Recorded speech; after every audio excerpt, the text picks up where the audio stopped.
আলাইহি সাল্লাম ফরমান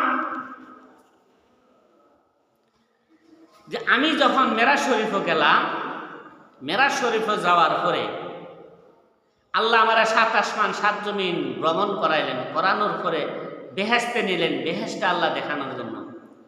তো বেহেশতে যাই সেটা দেখেন অধিকাংশ বেশিরভাগ পুরুষ বেহেশতে, আর কিছু সংখ্যক মহিলা, কম সংখ্যক মহিলা বেহেশতে। আল্লাহ নবী সাল্লাল্লাহু আলাইহি সাল্লাম জিবরাইল আলাইহিস সালামকে বললেন, ও জিবরাইল ফেরেশতা, আল্লাহর এই বেহেশতের মধ্যে মহিলার সংখ্যা কম কেন, পুরুষের সংখ্যা বেশি কেন? জিবরাইল আলাইহিস সালাম বলেন, ও আল্লাহর হাবিব, আপনার উম্মতের মধ্যে একদল মহিলা আছে, তারা যেমন ভাবে স্বামীর শুকরিয়া আদায় করে না, এমন ভাবে আল্লাহর শুকরিয়া আদায় করে না। যেই সমস্ত মহিলাদেরকে আপনি দেখতেছেন জান্নাতে, তারা দুনিয়ার জগতে আল্লাহর হুকুম নবীর তরিকা মানিয়া চলেছেন, যেমন ভাবে স্বামীর শুকরিয়া আদায় করেছে, এমন ভাবে আল্লাহর শুকরিয়া আদায় করেছে। এই কারণে কিছু যে সমস্ত মহিলারা দুনিয়ার জগতে আল্লাহর নিয়ামত পাইয়া আল্লাহর নিয়ামতের শুকরিয়া আদায় করেছে, সাথে সাথে তার স্বামীর শুকরিয়া আদায় করেছে, স্বামীর দুয়ার বরকতে এই সকল মহিলাদেরকে আল্লাহ আল্লাহর বেহেশতে দিয়েছেন। এরপরে আল্লাহর নবী দিয়েছেন জাহান্নাম। জাহান্নাম নেওয়ার পরে দেখতে পেলেন অধিকাংশ মহিলা জাহান্নামের আগুনে জ্বলতেছে, অধিকাংশ মহিলা জাহান্নামের আগুনে জ্বলতেছে, আর কম সংখ্যক পুরুষ জাহান্নামে জ্বলতেছে। জিবরাইল আলাইহিস সালাম বললেন, ও আল্লাহর ফেরেশতা জিবরাইল আলাইহিস সালাম, এর কারণ কি? জাহান্নামের মধ্যে দেখা যাইতেছে বেশিরভাগ মহিলা জাহান্নামে জ্বলতেছে,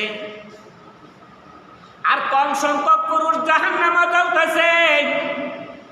জিবরাইল ফেরেশতা বললেন, ও আল্লাহর হাবিব, ওই সকল মহিলাদের উপর তাদের স্বামীর অভিশাপ। দুনিয়ার জগতে থাকাকালীন যেমন ভাবে আল্লাহর নিয়ামতের শুকরিয়া আদায় করে না, এমন ভাবে এই সকল মহিলা তাদের স্বামীর শুকরিয়া আদায় করে না।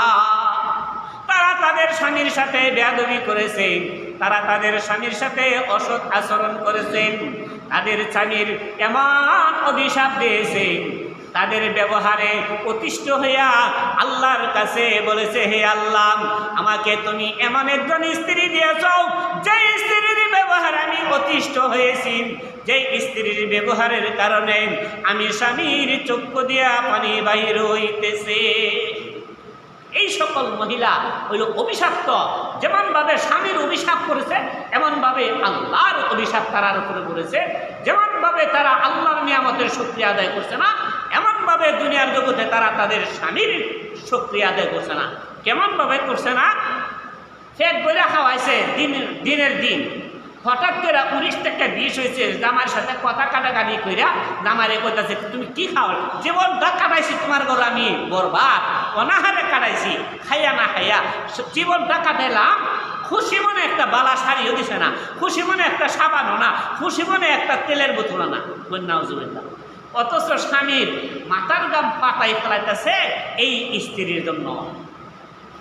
আল্লাহ নবী বলেন যে এই মহিলা সম্প্রদায়, যেই মহিলা তার স্বামীর অন্তর আঘাত দিল, বলল, ও আমার স্বামী রে, তোমার ঘরে আমি আইসা জীবনে কোনোদিন পেট ভরে আমি ভাত খাইতে পারলাম না, জীবনে কোনোদিন তৃপ্তি সহকারে আমি কোনো কিছু খাইতে পারলাম না, জীবনে কোনোদিন বালা একটা সাবানও দিলে না রে, জীবনে কোনোদিন একটা বালা একটা তেলের বোতলও না। আল্লাহ নবী বলেন, যেই মহিলা এই সমস্ত নাফরমানির কথা বলল, এই মহিলার আমল বরবাদ করিয়া দে। এই মহিলা আমল, নেক আমল শেষ, আল্লাহর নিয়ামত খাইল, আল্লাহর নিয়ামতেরও শুকরিয়া আদায় করলো না।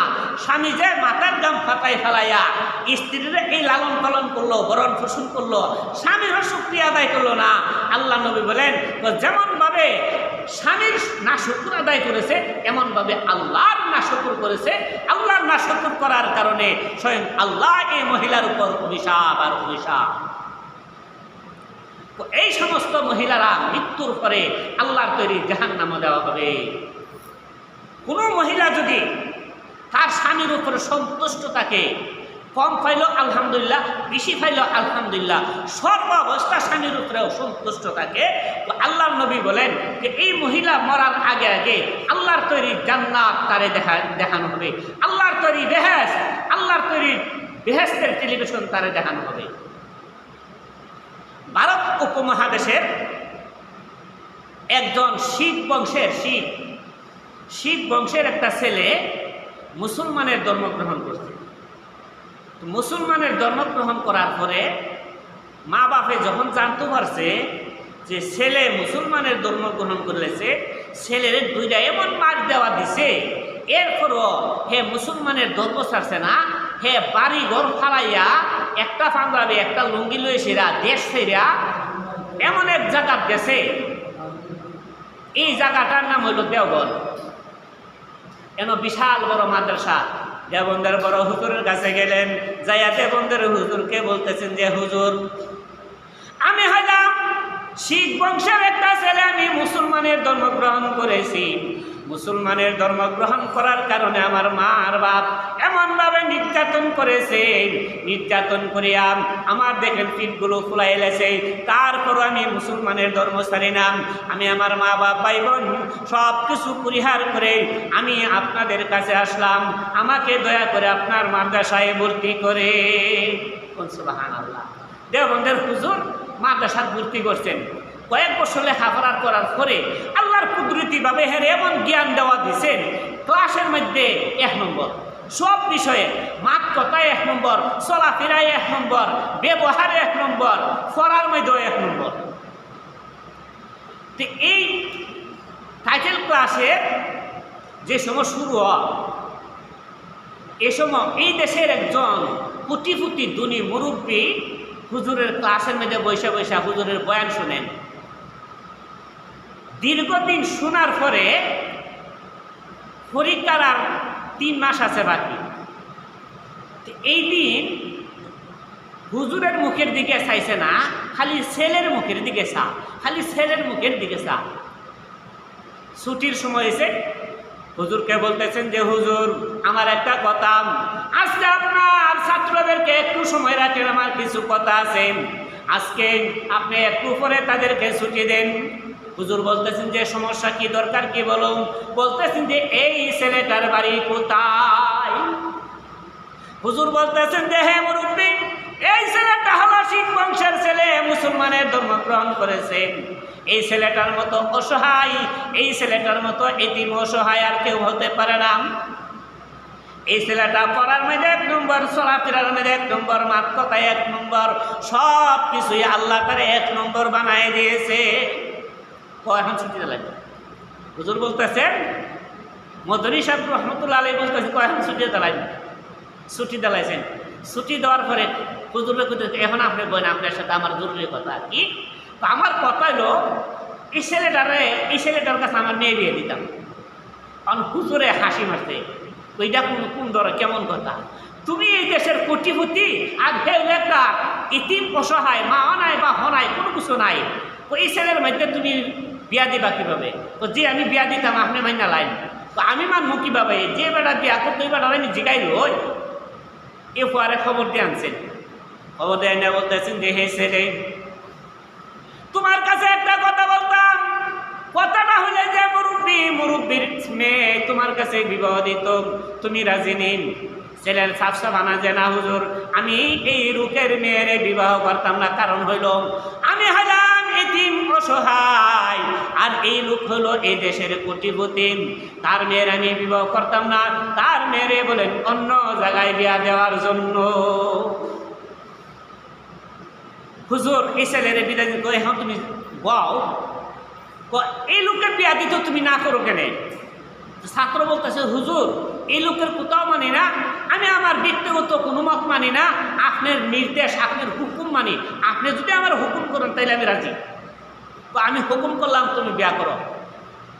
তো বিয়া করবো শর্ত হইলে আমি মহরের টাকা দিতে পারতাম না, শর্ত মহরের টাকা আমি দিতে পারতাম না, হাজানির টাকা আমি দিতে পারতাম না, 3 নম্বরে আমি তেল সাবান দিতে পারতাম না, 4 নম্বরে দিনও 1 বেলা খানি দিতে পারবো, 2 বেলা দিতে পারবো কিনা এটার গ্যারান্টি নাই। আমার এই শর্ত সাপেক্ষে যদি বিয়া দিতে আসি আমি রাজি, আর যদি না দিত টাইনের বিদায় আমি আমার বিদায় আমি পারতাম না, আমি বিয়া করতাম না। হুজুর মুরব্বীরে বলে যে মুরব্বী কথা শুনছো নেই, এই ছেলে যে এইভাবে কথা বলছে এইভাবে তুমি এই শর্তে বিবাহ দিবানি। মুরব্বী বলতেছেন মহারের টাকা দিতে হবে না, হাজানির টাকাও দিতে হবে না, আমার মেয়ের আমি 3 মাস পর্যন্ত লালন পালন করবো, 3 মাস পরে তার লেখাপড়া শেষ, 3 মাস পরে তার স্ত্রী তার হাতে আমি সমঝাই দেব, তার স্ত্রীর যে কোনো জায়গায় নিয়ে সে লালন পালন করো। বিয়া হয়েছে, বিয়া কোন জায়গায় হয়েছে? মাদ্রাসার মসজিদ। তো জামাই নতুন কাপড় নিত না নি, পুরান পাঞ্জাবি পুরান লুঙ্গি। পোলাহানে কইতাছে কয়ে বেটা পুরান পাঞ্জাবিটা একটু বদলাই যাবে বা মাতিস না, এই পুরান পাঞ্জাবি দিকটা পুরা আমার কাছে বিয়া দিতেছে, বুঝাইলে দেখে নাইল না এখনো সময় আছে আমি জানি বা ও দুর্ঘটনা যাইস না, বিয়ার সময় ফিরে জায়গা নি, আমার এই পুরান পাঞ্জাবি দিক কই মুরব্বী বিয়া দিতেছে, আমার নতুন পাঞ্জাবি নাই না করতে আনতাম। বিয়া হয়েছে, বিয়া হওয়ার পরে 3 মাস পর্যন্ত জামাই শ্বশুর বাড়িতে আসা যাওয়া করছে। 3 মাস পরে টাইটেলের পরীক্ষা শেষ, পরীক্ষা শেষে শ্বশুরে বলতেছেন যে ও আমার দামান 3 মাস পুরো হয়ে গেছে, তোমার পরীক্ষা শেষ, তোমার স্ত্রীরে তোমার হাতে আমি সমঝাই দিয়েছি, তোমার স্ত্রীরে নিয়ে তুমি কোথায় বসবাস করবা তুমি জানো, তোমার মাবুদে জানে, তোমার আর তোমার স্ত্রীর ব্যাপারে আমার কোনো দায়িত্ব নাই। স্ত্রী লয়ে সেরা এক বাসা গিয়া রয়েছে, বাঙ্গাডঙ্গা এক বাসা। ছেলে যেমন আল্লাহওয়ালা, স্ত্রীও হয়েছে আল্লাহওয়ালা, দিনও 1 বেলা খা, কোনোদিন 2 বেলা খা। এরপরও মহিলাটা অত সুপুরদার, তাহাজ্জুদের সময় জামাই রে দেখা তুলে, তাহাজ্জুদের সময় স্বামী আর স্ত্রী তাহাজ্জুদের নামাজ পড়ে আল্লাহর কাছে দোয়া করে যে হে আল্লাহ তুমি আমাদেরকে গায়েবী সাহায্য করো, দুনিয়ার কোন মানুষের সাহায্য চাই না, একমাত্র তুমি মাবুদের সাহায্য চাই, তুমি মাবুদের সাহায্য ছাড়া দুনিয়ার কোনো মানুষের সাহায্য কামনা করি না। যেমন ভাবে স্বামী আল্লাহওয়ালা, এমন ভাবে স্বামী আল্লাহওয়ালা, স্বামীর জন্য আল্লাহওয়ালা একটা স্ত্রীও মিলাই দিয়েছে। বাপের বাড়িতে খাইছে বেটি কুরমা ফুলাও, জামাইয়ের বাড়িতে 1 বেলা খা, আরেক বেলা খানা না খাইতে খাইতে 6 মাস পর্যন্ত মার বাপে কোনো খোঁজ খবর নাই। 6 মাস পরে বাপে এসেরা দামান ধরে কইতেছে ও বা 6 মাস হয়ে গেছে রে বা, এই বিটির মা বিটির লাগি কাঁদতে কাঁদতে শেষ, তো কয়েকটা দিন থাকে আর দেও। দামান দে বলতেছেন ঠিক আছে আপনারা অনুমতি দিলাম। বাবা তার মেয়ের সামনে যায় দেখে শুকায়া কঙ্কাল হয়ে গেছে। মেয়ের এই করুণ অবস্থা দেখে বাবার চোখের পানি দেয়া টপ টপ করে পানি পড়তেছে, আর বলতেছেন যে হে আমার মাবুদ, আমার মেয়েটার চেহারা তো এইরকম ছিল না, আজকে তার ঘরে আসিয়া আমার মেয়েটার শরীর কঙ্কাল হয়ে গেছে। স্বামী তার বাবার শ্বশুরের সাথে স্ত্রী দিয়ে দিচ্ছে, বাড়িতে নিছে, খাওয়া দাওয়া রেডি করছে, ভাই বোন যারা আছে সবাই একসাথে বসে বয়সেরা বাপে তার মেয়েরে কইতেছেন খাওয়া দাওয়া শেষে, আচ্ছা গো মা তুমি 6 মাস পর্যন্ত জামাইয়ের বাড়িতে রইলা, আমার কথা কি তোমার মার কথা কি মনে হয়েছে না? মেয়ে বলতেছেন যে মনে হয়েছে বাবা। মনে হইলে কি করবো, মনে হইলে তো স্বামীকে বাদ দিয়া তোমার বাড়িতে আমি আসতে পারবো না। স্বামীর মনে কষ্ট দেওয়া স্বয়ং আল্লাহর মনে কষ্ট দেওয়া, স্বামীর মনে কষ্ট দিয়া যদি আমি তোমার বাড়িতে আসি তাহলে আমার দুনিয়া শেষ হয়ে যাবে, পরকালও আমার শেষ হয়ে যাবে। 2 নম্বর কথা হলো তোমার স্বামীর গজরে তুমি রইছো সুখে শান্তিতে রইছো না অশান্তিতে?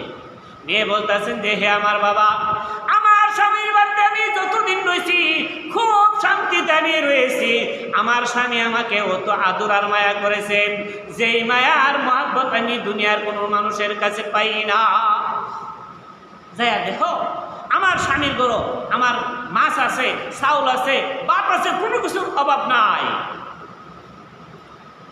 এখন জামাইয়ের কাছে জামাইয়ের কাছে বলতেছেন যে ও আমার দামান, আমি যে আমার তোমার কাছে বিবাহ দিলাম, আমার মেয়ে তোমার সাথে কোন ধরনের ব্যবহার করেছে?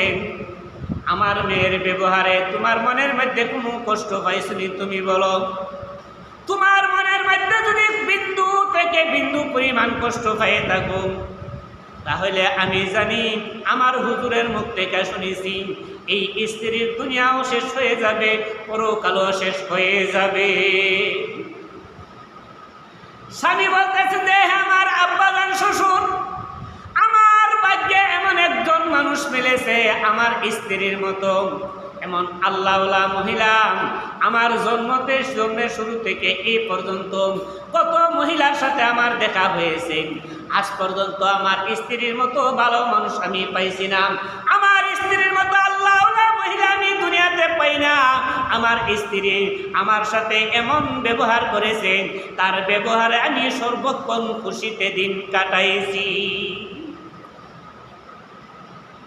আল্লাহু আকবার। এখন